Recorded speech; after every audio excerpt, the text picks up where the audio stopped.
E aí a gente vai fazer mais exemplos, né, mais exercícios dos nossos encontros virtuais, né, e a gente pode fazer um exercício completo. Eu não vou fazer aqui para poupar tempo também de gravação, porque eu não quero, não gosto de passar de 1 hora de videoaula, tá bom? Por isso que eu estou tentando fazer assim. Então vamos sintetizar lá nos slides esse nosso primeiro caso. Então, a situação para transformar em homogênea que a gente está estudando é essa, onde a gente tem um quociente de duas funções afins aí, né, de x e y, digamos assim. Então, nessa primeira situação, aqui ela está mais quase na forma normal, né, a gente explorou quando o determinante é diferente de zero, portanto, garantindo que o nosso sistema linear de duas equações e duas incógnitas possui uma solução única, né, uma solução, digamos, alfa e beta. Com essa solução alfa e beta, então a gente tem a interseção de duas retas que não são paralelas, né, por questão do determinante ser diferente de zero, a interseção é um único ponto, que é a solução do sistema, digamos, alfa e beta. Com a solução, fazemos, eu coloquei maior aqui porque é essa parte importante, né, na resolução da equação diferencial, a gente saber qual a mudança de variável. E aí, então, tomando essa mudança de variável, os diferenciais se mantêm e a gente cai numa EDO homogênea. EDO homogênea a gente já viu como resolver, é só fazer a mudança de variável. Nesse caso a gente está com y barra, né? Então x barra, então y barra igual a vx barra, a diferencial muda, aí nesse caso, né? Mas aí fazendo essa mudança de variável a gente cai então na EDO separável, que a gente sabe resolver fazendo as integrais indefinidas. Encerrando então a solução, possivelmente uma solução implícita, né, da nossa EDO.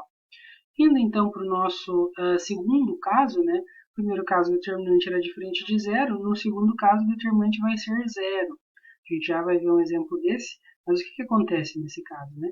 A gente tem aqui que A1, o determinante é zero.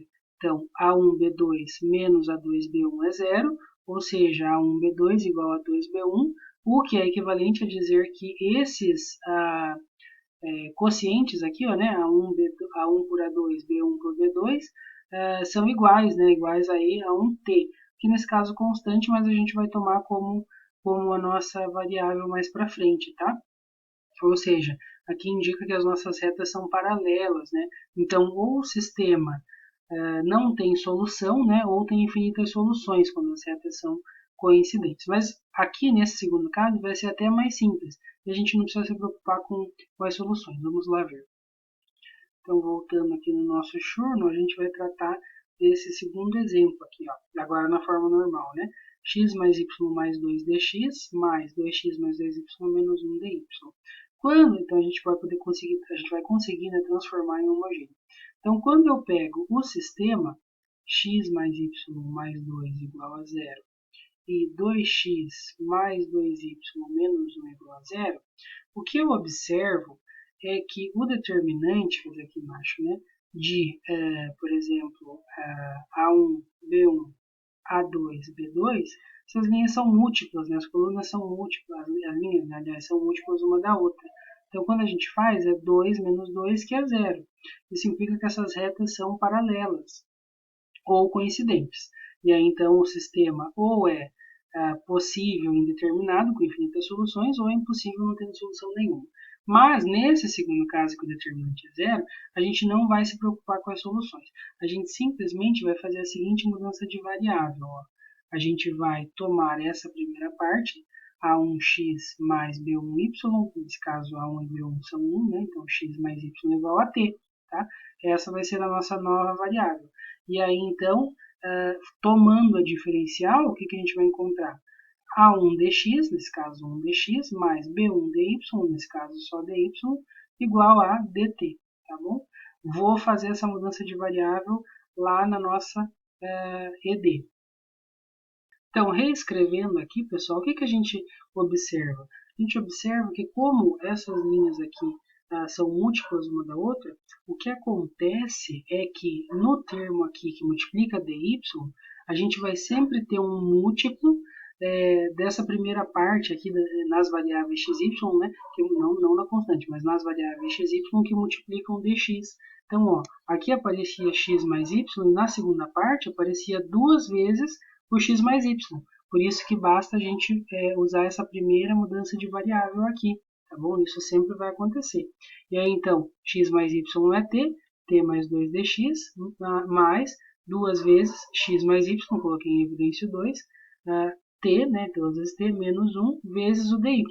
O dy eu substituí aqui por dt menos dx, tá bom? Agora eu vou rearranjar esses termos e a gente já vai ver o resultado.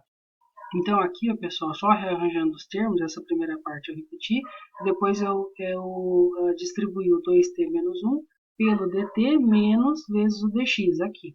Depois agrupei os termos, coloquei o dx em evidência, né? Aí eu obtive menos t mais 3dx mais 2t menos 1 dt igual a zero. Agora, passo essa parte do dx para o segundo membro, com o termo negativo, e depois eu posso dividir essa parte que depende apenas de t, aqui o primeiro membro, obtendo então uma função, ó, observe, uma função de t dt igual ao nosso dx. Tá? Então veja, nesse segundo caso, com essa mudança de variável, a gente não cai nem numa equação homogênea, a gente cai diretamente numa equação separável. Tá? A gente já vai cair numa equação separável. Como é que a gente resolve a equação separável? Integração indefinida aqui do g de t dt igual a integração indefinida, nesse caso aqui é 1, né, dx, tá bom? Saindo lá a constante, tá bom? A nossa função g de t é esse quociente aqui, ó, menos 2t menos 1 sobre 3 menos t, tá? Então, nesse caso, fazendo essa mudança de variável aqui, essa é importante gravar, tá? A gente vai cair direto numa equação separável. Então, só sintetizando aí, quando a gente tem esse segundo caso que o determinante é nulo, a gente vai fazer essa mudança de variável a 1x mais b1y igual a t. Consequentemente, as diferenciais a gente tem essa transformação. Fazendo essa mudança, nós caímos diretamente a uma EDO separável, que a gente já sabe resolver com a integração indefinida. Beleza, então essas aí foram os dois casos aí que a gente explorou para transformar em homogênea ou, nesse caso, diretamente em separado. Agora, um terceiro tipo de equações que a gente vai ver, estamos lidando aí com as ordinárias de primeira ordem ainda, né? E a gente observa que elas ainda não são lineares, né? Mas agora a gente vai tratar das exatas. Eu achei melhor explicar primeiro o que são e depois a gente vai ver os exemplos, tá bom? Então, na forma normal aí, né, m dx mais n dy, a nossa equação, a nossa ED vai ser exata quando existir uma função f de duas variáveis, né, claro, x e y, tal que essa função f vai satisfazer o seguinte: a derivada dela vai resultar exatamente na equação diferencial. Como assim a derivada, né, da f? A gente sabe que a função de duas variáveis tem derivadas parciais. Então, quando a gente está falando aí da derivada, a gente está falando de algo que a gente viu, para quem fez os métodos, não é importante, mas só para fazer a conexão, né? Mas só para conectar que era o conceito lá do divergente, né? Que é a soma das derivadas parciais. Então, essa soma vai dar diretamente a nossa equação diferencial. Quando é que isso acontece? Ó, essa igualdade aqui. Aqui a gente tem dx e dy. Então, a gente precisa que a derivada parcial de f em relação a x coincida com a função m, que multiplica dx, e a derivada parcial em relação a y coincida com a função n, que multiplica o dy. Tá? Então, é exata quando existir essa função f, tal que as derivadas parciais da f em relação a x e y coincidam, respectivamente, com m e n. Se a gente tomar essas duas igualdades, derivar essa primeira em relação a y e essa segunda em relação a x, a gente vai obter a seguinte igualdade, né? A derivada parcial de segunda ordem, del x, del y, é a derivada parcial de m em relação a y, e a derivada parcial de segunda ordem, del y, del x, da f, vai ser a derivada de n, desculpa, aqui tem um erro, de n em relação a x, tá? Acontece que a maioria das funções que a gente vê no cálculo, elas são funções de uma classe, né, que a gente chama aí de C2, que significa que as derivadas existem até a ordem 2, por exemplo, pode ser um n qualquer, né, ou ser infinito. As derivadas existem e são contínuas. Quando as derivadas de segunda ordem existem e são contínuas lá no determinado domínio, elas coincidem, tá? Então não importa a ordem de derivação, tá? E a gente sempre vai ver funções assim aqui. Ou seja, como elas coincidem, a gente vai ter que a derivada parcial do m em relação a y coincide com a derivada parcial do n em relação a x. Essa vai ser a condição que a gente precisa verificar para decidir se uma equação diferencial é exata ou não. Fazendo uma ponte com a disciplina de métodos, né? Essa aqui era a forma diferencial dos nossos campos vetoriais, né? Lembra lá que a gente até auxiliava a escrever dessa forma quando a gente calculava o integral de linha, né? Então, essa é a forma diferencial. E quando existia essa função f, a gente dizia que o nosso campo era conservativo e a nossa função f era um potencial para o nosso campo, tá? Então, a equação vai ser exata exatamente quando a gente tiver, né, essa função potencial para o campo diferencial definido aqui por ela. E que vai de encontro lá também, né, a questão do nosso campo de direções que a gente viu na aula passada. Então tá, essa vai ser a condição. E aí, se a gente lembrar lá, né, esse aqui era exatamente o que a gente precisava para calcular o rotacional. Tá? O rotacional é a subtração, é del m del y menos del n del x, tá bom?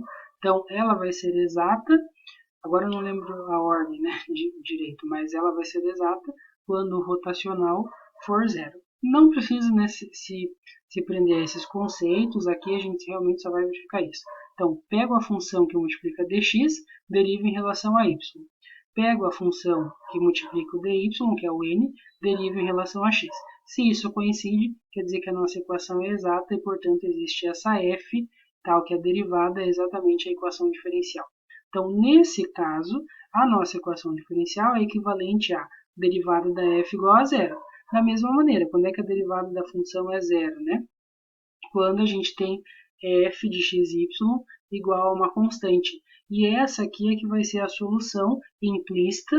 Por vezes a gente vai conseguir isolar o y em função de x, por outras vezes não, né? E fica uma solução implícita da nossa equação diferencial ordinária. Vamos então ao nosso exemplo. Então, aqui no nosso Churno, para as equações exatas, a gente vai trabalhar com essa equação diferencial. 2xy dx mais x² menos y dy igual a zero. Antes disso, pessoal, só voltando um pouco lá nas nossas equações homogêneas, eu vou tomar, por exemplo, essa nossa primeira equação aqui, ó, onde a gente tinha a derivada igual a menos essa função, e vou explorar o campo de direções porque ele tem uma propriedade interessante. Então, ó, utilizando o logEdit, eu plotei aí o campo de direções da nossa equação homogênea. Aqui eu tirei a solução porque a gente só quer observar realmente o campo. E o que acontece, pessoal, é que quando a equação é homogênea, essa função aqui, no segundo membro, a gente vê que é homogênea de grau zero. E, portanto, ela só depende do quociente y sobre x. Então, a simetria, né, ou a similaridade aqui no campo de direções vai ser em relação às retas que passam pela origem. Então, sempre que a gente tem, por exemplo, y sobre x igual a 1, isso é a reta y igual a x, que é a bissetriz dos quadrantes ímpares. Nessa reta, o quociente de y por x é constante, tá? Então, todos os pontinhos aqui, né, nessa reta, o segmentinho ali tem a mesma inclinação, ou y igual a 2x, y igual a 3x, y igual a menos x, tá? Sempre que a gente tem essa reta que passa pela origem, todos os pontos dela satisfazem que o quociente de y por x é constante, tá? E aí, então, nessas retas, o campo de direções vai ter o mesmo valor, ou seja, a inclinação desses segmentinhos de reta vai ser a mesma ao longo das retas pela origem. Essa era a propriedade que eu queria destacar aí do campo de direções, slope field, das nossas equações diferenciais homogêneas. Agora sim, voltando então aqui para as nossas equações exatas, a primeira coisa que a gente vai fazer extrair as funções m de xy e n de xy no próximo vídeo.